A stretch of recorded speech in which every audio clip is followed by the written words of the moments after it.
बोला बोला देवघर वाले बाबा की।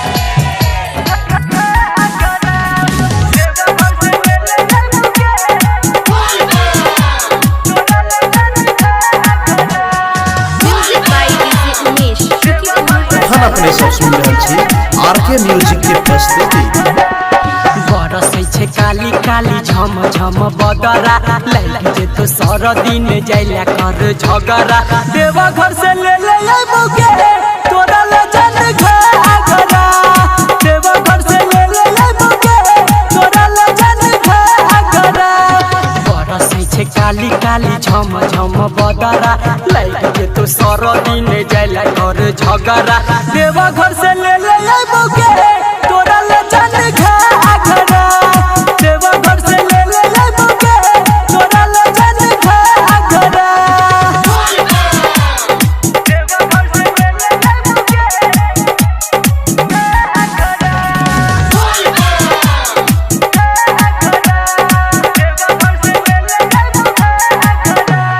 डीजे उमेश बोले शंकर भगवान की। हम अपने सब सुन रहल छी आरके म्यूजिक के प्रस्तुति। कहै छियो बाते जान मैंने लगे थोरा नाजुक नाजुक पैर में गइर जे तोरा गजान कहै छियो बाते जान मैंने लगे थोरा गोरे गोरे पैर में गइर जे तोरा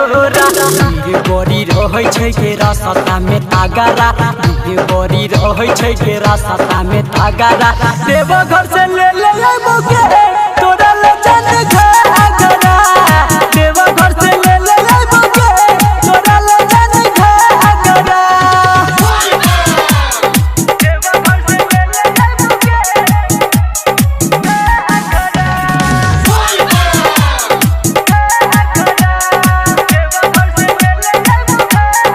डीजे उमेश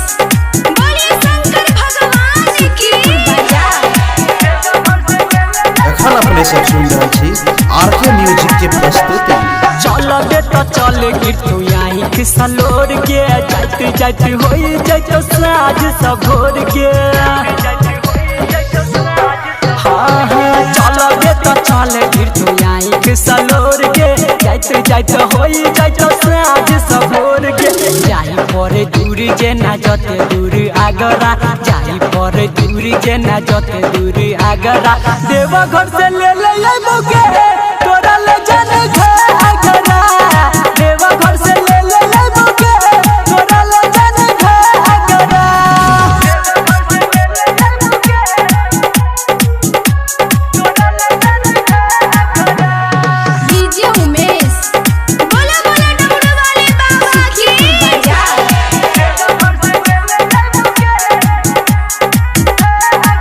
कैरले के सोनाया बजाई के तैयारी संदीप सुमन खोला तई 4 बजे गाड़ी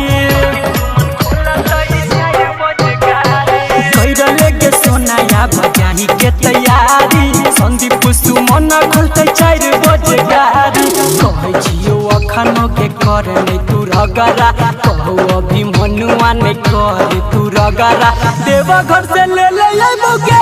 तोरा ले जन घाघरा देवा घर से ले ले आइबो के